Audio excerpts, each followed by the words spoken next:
Assalamualaikum warahmatullahi wabarakatuh. Puji dan syukur mari kita panjatkan kehadirat Allah Subhanahu wa Ta'ala. Salawat beserta salam semoga tercurah limpahkan kepada Nabi Muhammad Sallallahu Alaihi Wasallam. Tak lupa kepada keluarganya, kepada para sahabatnya, dan semoga sampai kepada kita selaku umatnya. Amin ya Allah ya Rabbal Alamin. Sebelumnya izin memperkenalkan diri, nama saya Dede Gina Samratul Fuada, NIM 21010200053, Program Studi Pendidikan Guru Sekolah Dasar Kelas B Universitas Perjuangan Tasikmalaya. Video ini dibuat untuk memenuhi salah satu tugas UTS Pendidikan Agama Islam dengan dosen Bapak Dr. Fuadi Hilmi SPD MAG. Di sini saya akan menjelaskan iptek dalam pandangan Islam. Pengertian iptek menurut pandangan Islam. Iptek adalah akronim dari rangkaian kata-kata ilmu pengetahuan, teknologi, dan seni. Ilmu merupakan kata yang berasal dari bahasa Arab, asal kata dari alima ya'lamu ilman, yang berarti tahu atau mengetahui. Ilmu adalah pengetahuan tentang suatu bidang yang disusun secara bersistem menurut metode-metode tertentu yang dapat digunakan untuk menerangkan gejala-gejala tertentu di bidang pengetahuan itu.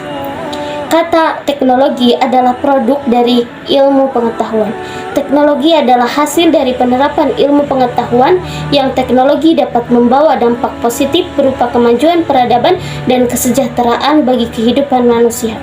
Juga dapat membawa dampak negatif berupa ketimpangan bahkan kehancuran kehidupan manusia, alam lingkungan, dan alam semesta. Sementara itu, seni adalah hasil olahan akal dan budi manusia yang merupakan ekspresi jiwanya. Seni identik dengan keindahan.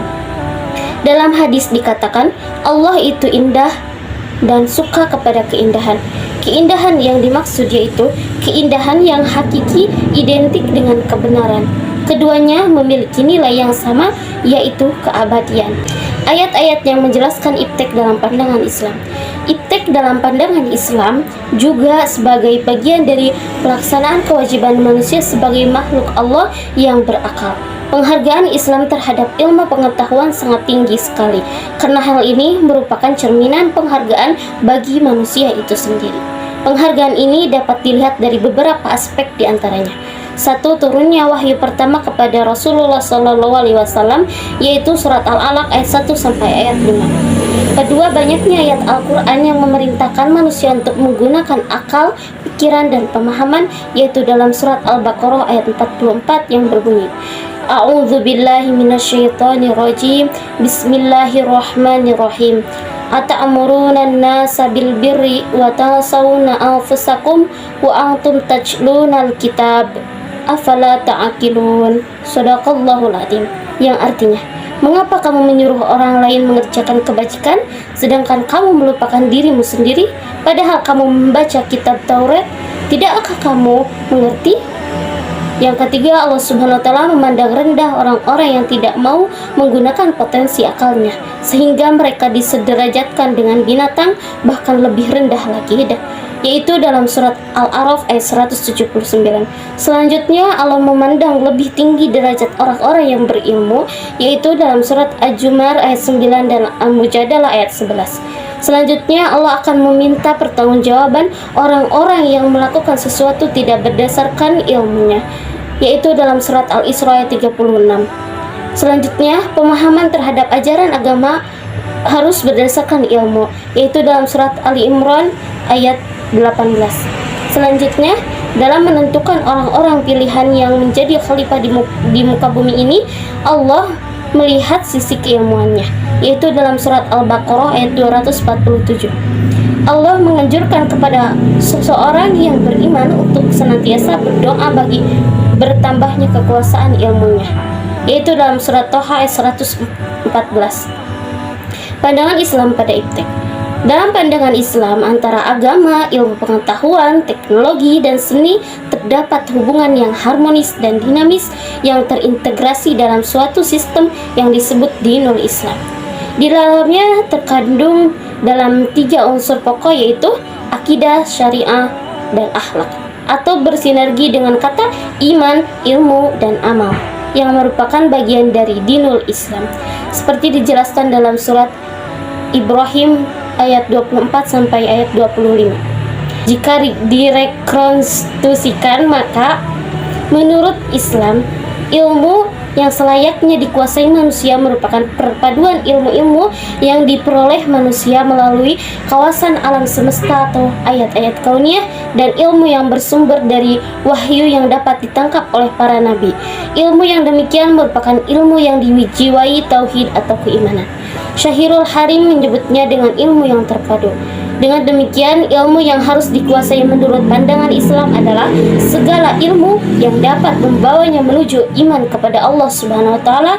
Dalam kaitan inilah Islam memasukkan pancaran ilmu sebagai amalan dan yang sangat terhormat, bahkan sebagian dari ibadah. Kewajiban menuntut ilmu. Pada dasarnya, kita hidup di dunia ini tidak lain adalah untuk beribadah kepada Allah. Tentunya beribadah dan beramal harus berdasarkan ilmu yang ada di dalam Al-Quran dan hadis. Seperti dikatakan dalam hadis, "Thalabul ilmi faridatun ala kulli muslimin", yang artinya menuntut ilmu wajib atas setiap muslim. Hadis riwayat Ibnu Majah. Keutamaan orang yang berilmu. Orang yang berilmu mempunyai kedudukan yang tinggi dan mulia di sisi Allah Subhanahu wa taala dan masyarakat. Al-Quran menggelari golongan ini dengan berbagai gelaran mulia yang terhormat yang menggambarkan kemuliaan dan ketinggian kedudukan mereka di sisi Allah Subhanahu wa taala. Dalam surat Ali Imran ayat ke-18 ditegaskan pada golongan orang yang berilmu bahwa mereka amat istimewa di sisi Allah Subhanahu wa taala. Mereka diangkat sejajar dengan para malaikat yang menjadi saksi keesaan Allah Subhanahu wa taala. Dalam hadis banyak disebutkan keutamaan orang yang berilmu, antara lain ulama adalah pewaris para nabi. Bahkan nabi tidak tanggung-tanggung lebih meninggikan seorang ilmuwan dari satu kabilah. Seperti dikatakan dalam hadis, sesungguhnya matinya satu kabilah lebih ringan dari matinya seorang alim.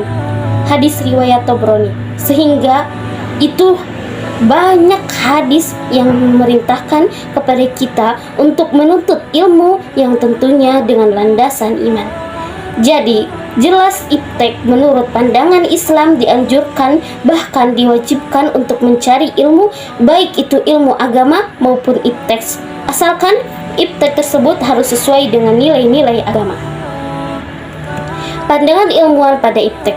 Keutamaan ilmuwan. Dalam perspektif Al-Quran, orang-orang yang berilmu mempunyai kedudukan yang tinggi dan mulia di sisi Allah Subhanahu wa taala dan manusia.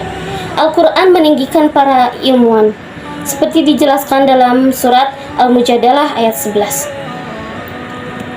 Tanggung jawab ilmuwan. Dalam perspektif Al-Quran, sebagai orang yang diberi amanah ilmu pengetahuan atau ilmuwan, dia memiliki tanggung jawab terhadap Allah Subhanahu wa taala dan makhluknya. Di antaranya, tanggung jawab seorang ilmuwan menurut Al-Quran sebagai berikut. 1. Mendasari ilmu pengetahuan dan penerapannya atas dasar keimanan, yaitu dalam surat Al-Mujadalah ayat 11. Memiliki rasa takut terhadap Allah Subhanahu wa taala, yaitu dalam surat Fatir ayat 28. Selanjutnya, seorang ilmuwan dilarang untuk menyembunyikan ilmu pengetahuannya, yaitu dalam surat Al-Baqarah ayat 159.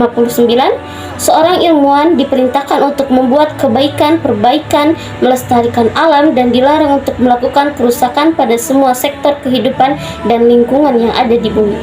Selanjutnya, seorang ilmuwan hendaknya berwawasan manfaat pada dua dimensi, yaitu dunia dan akhirat, seperti dijelaskan dalam surat Al-Alaq ayat 1 sampai ayat 5.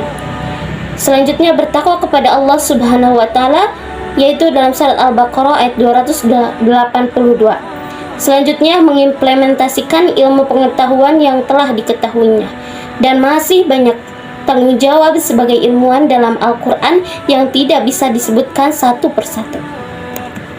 Sejarah penemuan ilmuwan-ilmuwan Islam. Dalam sejarah, banyak literatur menyebutnya bahwa pada periode klasik sekitar tahun 650 sampai dengan 1250 Masehi, semangat menuntut dan mengamalkan ilmu sangat terlihat jelas. Indikatornya begitu banyak kemajuan di berbagai bidang, baik ipteks maupun ilmu agama, yang ditandai dengan munculnya tokoh-tokoh muslim yang ahli di berbagai bidang ilmu dan begitu banyak pendatang dari berbagai tempat untuk menuntut ilmu. Karena dianggap munculnya Universitas Bait Al-Hikmah di Baghdad dan Universitas Cordova di Spanyol menjadi pusat peradaban ilmu pengetahuan. Abad 10 Masehi disebut abad pembangunan Daulah Islamiyah, di mana dunia Islam mulai dari masa Bani Abbasiyah di Baghdad dan Bani Amawiyah di Spanyol sebagai lanjutan kepemimpinan Nabi Muhammad SAW dan Khulafaur Rasyidin. Abad ke-8 mengalami kemajuan di segala bidang, terutama ilmu pengetahuan, teknologi, dan seni. Ulama-ulama yang ahli di berbagai bidang agama dapat dikemukakan antara lain sebagai berikut.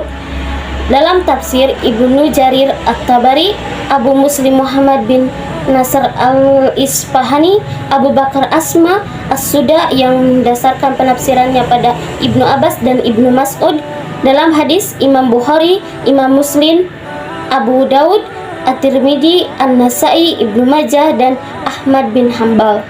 Dalam tasawuf, yaitu Hasan Al-Basri, Rabi'ah Al-Adawiyah, Al-Qushairi, yaitu kitabnya Risalatul Qushairiyah, As-Sudari, kitabnya Al-Awarifu Ma'arif, Imam Al-Ghazali, kitabnya Ihya Ulumuddin.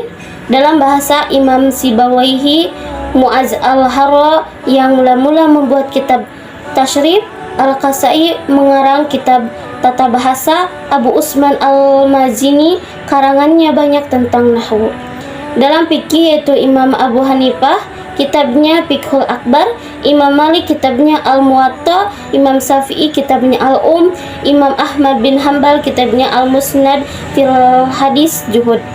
Sekitar abad ke-8 dan 9 muncul ilmuwan muslim seperti Abir Ibnu Hayyan, Bapa ilmu kimia, pendiri laboratorium pertama, Al-Khwarizmi, matematikawan ulung pertama, Al-Kindi, filsuf penggerak dan pengembang ilmu pengetahuan, Abu Suja, yaitu ahli aljabar tertua, dan masih banyak lagi. Adapun sekitar abad 10 muncul ilmuwan muslim sebagai berikut. Abu Qasim Al-Jahrawi, yaitu ahli bedah yang reputasinya melebihi Galen dan Socrates. Al-Farabi, komentator Abu Aristoteles, filosof yang mendapat gelar Al-Mu'allimu Tasari. Al-Mas'udi, ahli sejarah, dan masih banyak lagi. Sedangkan ilmuwan muslim yang muncul abad ke-11 sampai dengan 13 adalah Ibnu Haisam, ahli fisika, Ibnu Sina, bapak kedokteran, penemu macam-macam ilmu kedokteran, Ibnu Bajah, yaitu filosof dan ahli musik, Al-Khoraki, yaitu astronom, ahli matematika dan geografi yang idenya dikutip oleh Roger Bacon, dan masih banyak lagi tokoh-tokoh muslim yang sangat dikagumi di dunia barat pada waktu itu. Melalui beberapa ilmuwan yang dipaparkan di atas, kita, umat Islam, patut berbangga karena kemajuan ipteks yang manfaat dirasakan pada masa modern ini sesungguhnya merupakan warisan dari dunia Islam.